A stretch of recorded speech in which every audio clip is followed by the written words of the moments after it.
प्रिय मित्रों, हम राम नाम की महिमा बताते हैं कि बिबसहु जासु नाम नर कहाही, जन्म अनेक रचित अघदहि। सादर सुमिरन जे नर करही, भव बारिधि गोपदी तरही।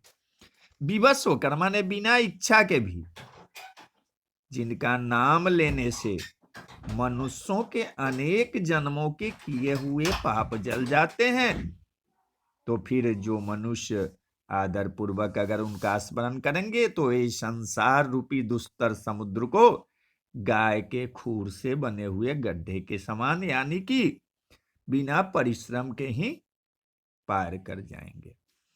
राम नाम की बड़ी अद्भुत महिमा है, बस जरूरत है श्रद्धा, विश्वास और भक्ति की।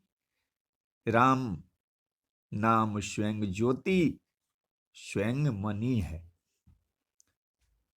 राम नाम के महामंत्र को जपने में किसी विधान, किसी समय की कोई जरूरत नहीं है। भाव कुभाव अनख आलसहु, नाम जपत मंगल दिशि दसहु। सोते में, जागते में, आलस में, किसी समय अगर राम का नाम जपा जाए तो हम भवसागर से पार कर जाएंगे। राम 2 अक्षर का नाम है, जितना छोटा है उतना ही उस नाम का बहुत बड़ा महत्व है। बंदौ नाम राम रघुबर को, हेतु कृषानु भानु हिम कर को। विधि हरि हरमय वेद प्राण सो, अगुण अनुपम गुण निधान सो। तुलसीदास जी कहते हैं कि श्री रघुनाथ जी के नाम राम की वंदना करता हूं, जो अग्नि, सूर्य और चंद्रमा का हेतु अर्थात र आ और म रूप से बीज है। वह राम नाम ब्रह्मा, विष्णु और शिव रूप है। वह वेदों का प्राण है, निर्गुण, उपमा रहित और गुणों का भंडार है।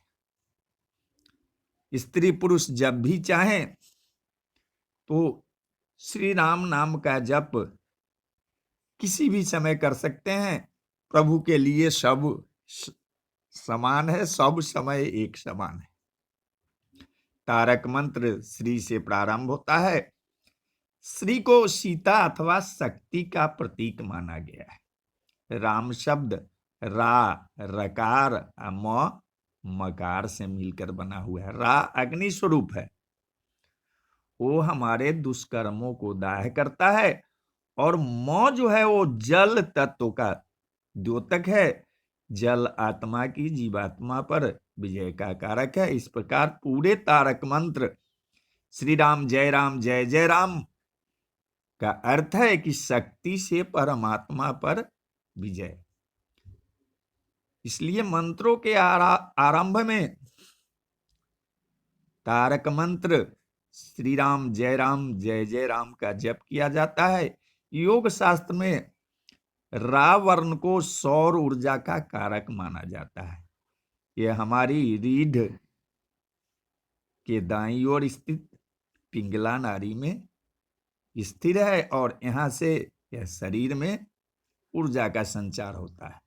और म वर्ण जो है वो चंद्र ऊर्जा का कारक है, अर्थात स्त्रीलिंग माना गया है। यह ऊर्जा रीढ़ रज्जु के बाईं ओर स्थित ईरा नाड़ी में प्रवाहित होती है। राम नाम का मंत्र जपते रहने से मन और मस्तिष्क पवित्र होते हैं, और व्यक्ति अपने पवित्र मन में पर ब्रह्म परमेश्वर के अस्तित्व को अनुभव करने लगता है। यह विधि कितनी सरल है, शांति पाने का यह कितना सरल उपाय है, फिर भी न जाने मनुष्य इधर उधर क्यों भटकता फिरता है। सुमिरि सो नाम राम गुण गाथा, करई जाई रघुनाथ ही माथा। भाव कुभाव अनख आलसहूँ, नाम जपत मंगल दिशि दसूँ। अच्छे भाव से, बुरे भाव से, बैर से, क्रोध से, आलस से, किसी तरह से भी नाम के जपने से 10 दिशाओं में कल्याण होता है। उसी परम कल्याणकारी राम नाम का स्मरण करके और श्री रघुनाथ जी के मस्तक पर सिर नवाकर मैं श्री राम जी के गुणों का वर्णन करता हूं। अगर श्री राम नाम के मंत्र जप के बाद अगर किसी बीमार व्यक्ति की भ्रिकुटी में सुमेरी छुआ दे तो उसे आशातीत लाभ होने लगता है। जपहि नाम जन आरत भारी, मिटहि कुसंकट हो ही सुखारी। राम भगत जग चारि प्रकारा, सुकृति चारु अनघुदारा। संकट से घबराए हुए आर्त भक्त नाम जप करते हैं तो उनके बड़े बड़े भारी संकट मिट जाते हैं और वे सुखी हो जाते हैं। जगत में 4 प्रकार के भगवान को मानने वाले हैं। अर्थार्थी, वे धन की चाह से भजते हैं। आर्त, जो संकट से निवृत्ति के लिए भजते हैं। जिज्ञासु, भगवान को जानने की इच्छा से भजते हैं। और ज्ञानी जो होते हैं वो उनको भगवान को तत्व से जानकर स्वाभाविक ही प्रेम से भजने वाले राम भक्त हैं। और चारों ही पुण्यात्मा, पाप रहित और उदार है। राम सर्वमुक्त है। राम सबकी चेतना का सजीव नाम है।